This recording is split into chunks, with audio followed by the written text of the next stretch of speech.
And I believe we are live. Welcome, welcome everyone. Welcome to 2024. More than anything, I hope you all are excited about this year because I certainly am. So as you are joining in, perhaps y'all can let me know what are you excited about this year.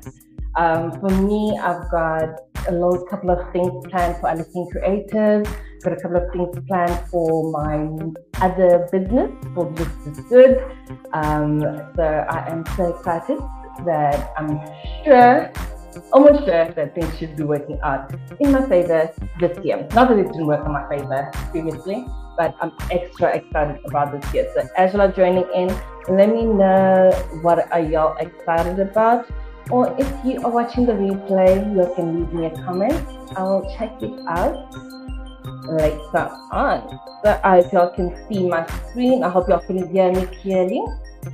And we can definitely get into things. So welcome to part 5 of 6 of the personal branding series. Today we are talking all about content marketing. So perhaps maybe y'all can also let me know what would you classify as content marketing. So every time you hear the word content, what is the first thing that really comes to mind? So again, let me know down in the comments or y'all can leave me a message and I will definitely respond when I get the chance. Yeah, let me just make sure that everything on my side is working perfectly. It should be. So I will give y'all my definition of content a little later on. So I want y'all to think about what you would think of content, but I will share what I believe content is in a minute. But just to kick things off, my big promise to you today. So in this session, I want you to understand the value and the power of content marketing. And then I want you to consider new ways to delight your potential customers or potential clients leveraging content marketing. So that is what today is going to be all about. And I hope you will draw a lot of value from it. So the main topic that we'll be covering today is really the 3 content marketing categories that to grow your personal brand. Excited? Because I am. So as always, guys, please focus. Switch off your cell phones or put it on silent, turn off your notifications, take down as many notes as possible, and always drop me a question whenever you feel like I could clarify something more, or perhaps you feel like you'd want me to explain something, or you've got just a new question that is perhaps not related directly to what I'm discussing, but it's something that has been boggling your mind. So let me know and we'll get back to you. Okay, so the story of the transformation diva. If you're watching this on my LinkedIn, not on YouTube or Facebook, you'll most likely know that I refer to myself often as the transformation diva. So I want to share a little background as to where that came from. I believe it was 2017, 28, no, 2017 when I decided to call myself the transformation diva. So just a little background on me. I was never a social media person. For the longest time, the only thing I even had was just a Facebook account that I was not that much active on, but I had just post here and there. So I never really wanted to be on social media. I never saw any value from it previously. So this was back when I thought I was going to become a clinical psychologist. So I always felt like if I'm going to be posting my life on social media, perhaps someone is going, like one of my psychology clients, they're not going to see me on, they're going to research me, find me on Instagram, on Facebook, and I'm there, living out my best life. But I look very unprofessional. So for the longest time, I was like, I should stay away from social media because it's going to ruin the vision that I have for my brand, which was that of the psychologist. But around about 2017, that's when my entrepreneurial spirit kicked in. And I knew that in order for me to be successful as an entrepreneur, I'm going to have to be active on social media. I'm going to have to then push myself to create content for social media. And this was something that was very new to me and very daunting to say the least, because again, I was not really a fan of the limelight at all. So like I remember the very first video I created, I think it was like a 2 minute video, but I spent over an hour just fussing over it. So making sure that like the video angle is right, making sure that I don't stutter, every little word I say comes out exactly as I planned it in my head. And it took me like a long time just to create the video because again I was so shy. I was even embarrassed to be doing this. I didn't really see any value in it. Although I knew that hey, this is something I'm gonna have to do, but like it still embarrassed me at the time. But for some odd reason, soon thereafter, and I can't tell you why, like I literally have no idea why I thought that, hey, I should come up with an alter ego for myself whenever I show up online, whenever I show up in front of any camera. I should create an alter ego for myself in order for me to feel more confident. Because again, it's not going to be Tamara Maklabanga speaking to the camera. It's going to be that person or that character, that personality that is going to be speaking to the audience. And again, at the time, I wasn't sure why I decided to do that. It turns out, like years later, perhaps 2, 3 years later, that that was the best decision I could ever make for myself because that helped me again step into the mindset of someone different, of a different personality that would be more confident online. And at the time, and really still right now, I always wanted to be someone that's more motivational and I want to transform lives. So that is how I came up with the name, the Transformation Diva. So perhaps some of you may know of the story of Sasha Fierce, that is Beyonce Knowles' alter ego. Again, I did not know about this at the time. I knew she was Sasha Fierce, but I didn't know why she decided to come up with that stage name. And again, it turns out she was very shy and self-conscious when she showed up on stage. So she decided that, hey, let me show up as Sasha Fierce so I can be more confident, more expressive, and entertain my audience exactly how they deserve. So I had this similar frame of mind, but I did not know where it came from. And it turns out that that is literally one of the best things you can do for yourself if you are, especially if you're someone that is more on the shy side of life and don't really want to, you're still very shy to create a personal brand for yourself. You're still very shy to create content. So that is going to be a very unique strategy for you to potentially, get out of that frame of reference and say that, hey, now I've got to be creating content online. What am I going to do? So just a quick little tip for you for all of my personal branding potential business coaches and consultants. Find yourself an alter ego. You don't have to say it to the world like I did, but you can just think of it. And every time you, again, show up on your social media, you show up as that personality and not your usual shy self. Cool. So when I think of content, so remember the beginning, I asked y'all, what do you all think whenever you think of content? So for me, content is any written, audio, or visual representation that others find value from or they find entertaining. That is how I define any sort of content, and that is what content marketing for me is all about. It's literally just transforming words or ideas into written, audio, and visual representations so that my audience or my client's audience can find value from that or perhaps find very entertaining. Oh, there's nothing stopping you from doing both if you have that personality. So, where I want you to now think of your favorite content creator. Why do you enjoy their content so much? Why do you follow them? Why do you go back to their content week in and week out? And I can almost guarantee you they either entertain you, so they make you laugh, they make you think, they make you aspire to be more, or perhaps they give you value, so they teach you something valuable each and every time you check them out online.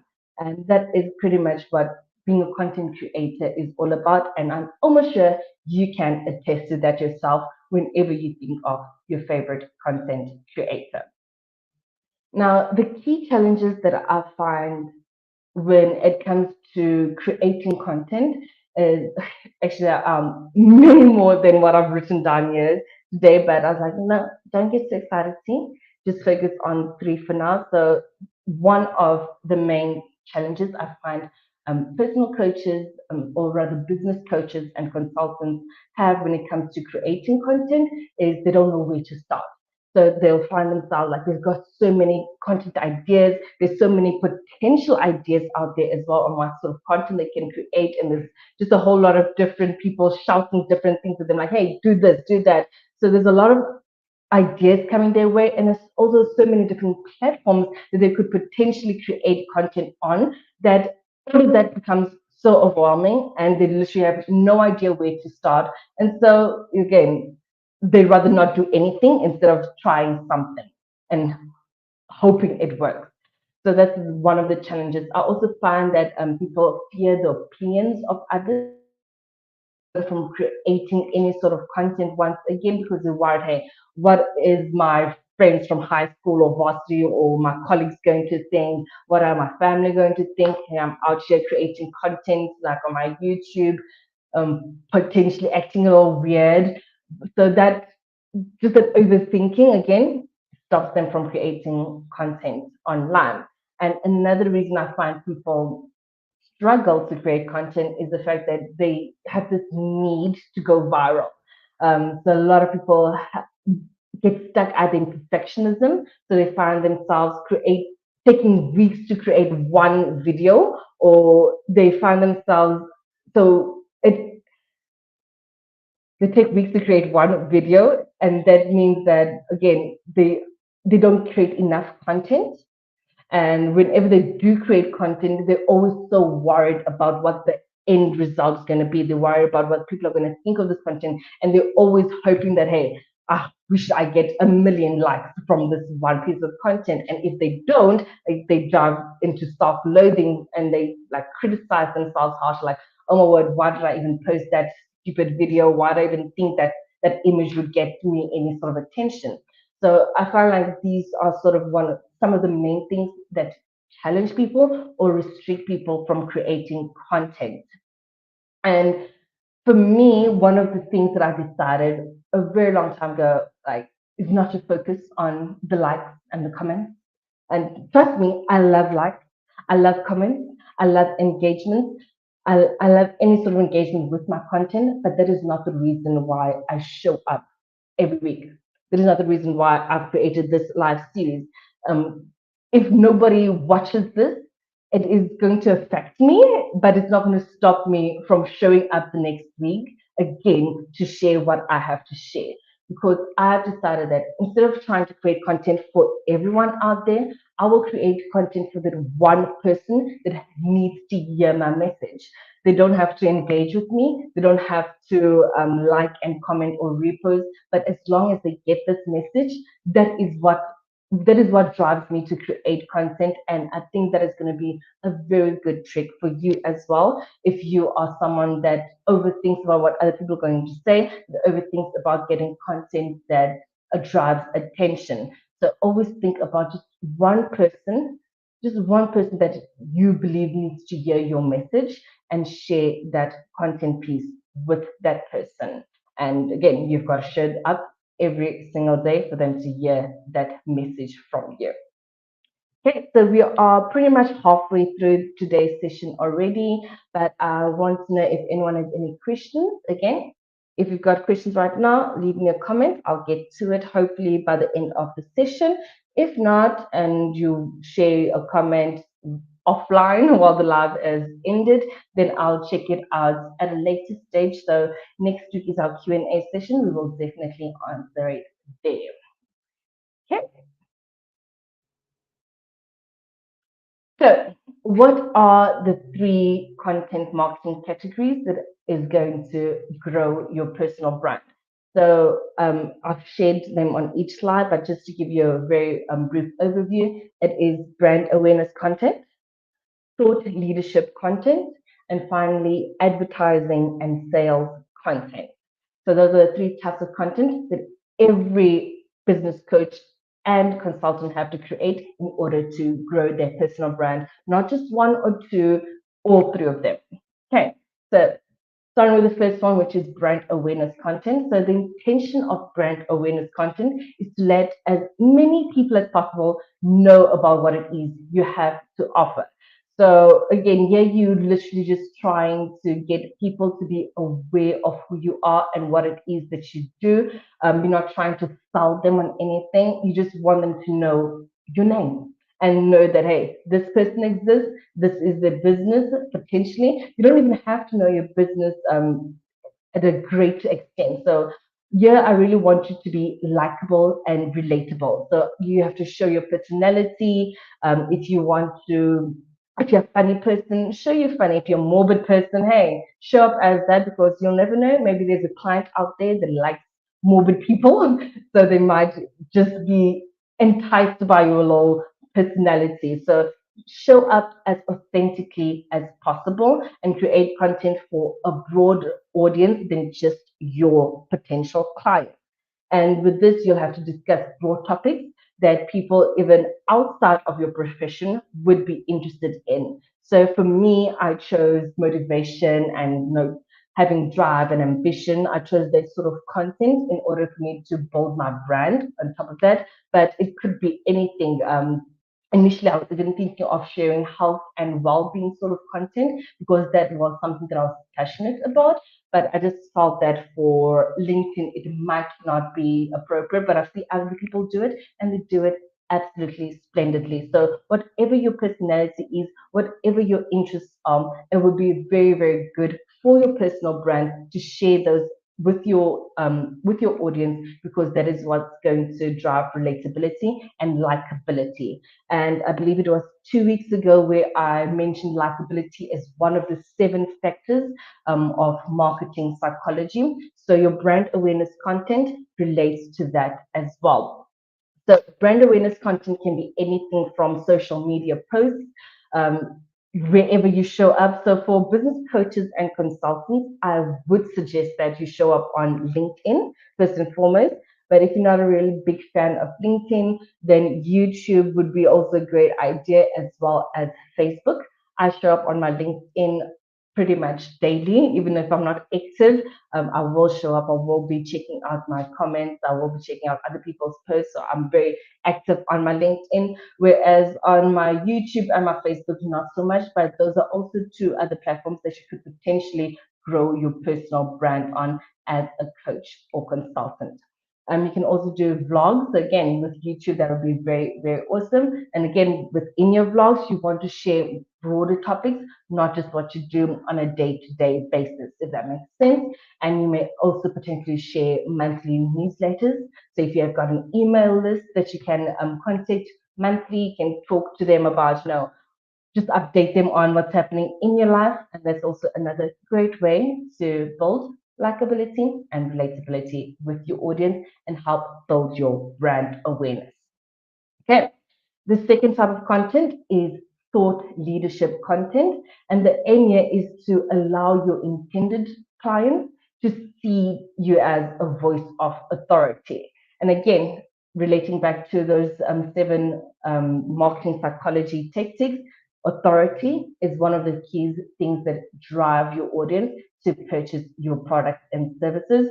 So, thought leadership content is a great way to show that you are an authority figure. So the purpose here is really to be smart and knowledgeable. You don't have to be the smartest person in the room. You don't have to be the most knowledgeable person. You don't have to know every single thing about your topic or your profession. However, you do want to show that you have got great knowledge of what you are talking about as well as the services that you offer.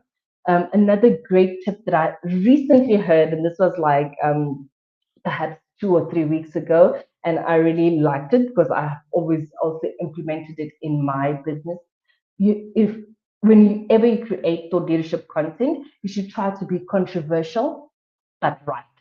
So again, it fits into that whole theme of zigging when everyone else is zagging. You want to share things that other people don't always share. You want to talk about things that other people will try and shy away from. However, you have to share truthful information. So the vast majority of people don't have to agree with you. The vast majority of people of other leaders or thought leaders within your field don't have to have the same opinion as you. However, it would be beneficial to you and your customers and your personal brand if you are actually right about what you're saying. And again, at the end of the day, a lot of things when it comes to business, there are different formulas that you can apply to your business, and it will get you to the same result. It will still get you to seven figures. It might not be the way another person does it, but it is still the right way to do it. And again, if your way is a lot different from what everyone else out there is preaching, you will be then seen as a thought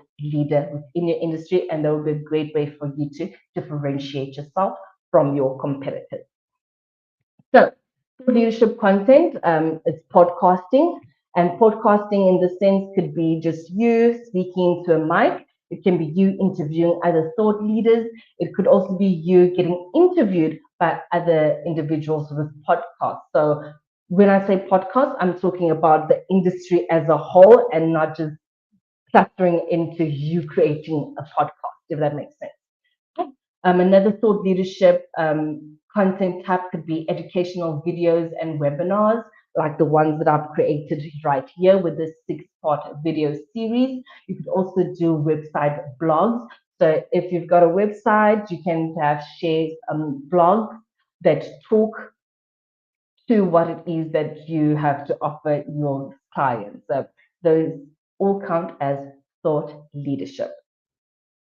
And then finally, we have sales and advertising sort of content. So the purpose here is to invite your audience to buy what it is you have to offer them. And the key really here is to be persuasive and trustworthy.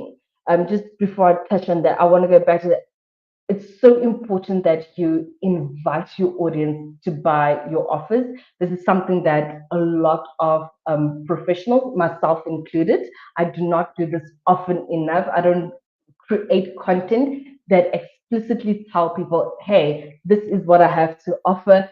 Buy my ebook, buy my online course, and buy my services or the products that I have to offer. So I don't do this often enough, and this is something that is so crucial to building your personal brand. You can't just be creating educational content. You also have to, at some point, ask your audience, hey guys, if you want to learn more, if you want to take your business or your life to the next level, buy what it is I have to offer. And it's such a simple concept, like it fits in with the Bible verse, even ask and you shall receive. Like it's something so simple, yet a lot of professionals don't do it enough, especially when they're building personal brands. But it is one of the things that is going to drive and grow your business. Okay? So, like I said, you got to be persuasive and portray that you're someone that is trustworthy. And yeah, it is literally about showing your potential clients that hey, you can bring them a whole lot of value, and you have to be truthful about the sort of value that you are able to bring them. So, like I said, you avoid quick sales. If you're trying just to get a quick buck, sure, you might get it right if you employ the correct marketing tactics, but it is very unlikely that you are going to have repeat customers, and that is what we need. Okay, so some examples of advertising and sales content can be your sales webinars. So a webinar is literally something similar to this where you educate your audience, but then explicitly say, hey, if you want to take your business to the next level, buy my products, buy my services.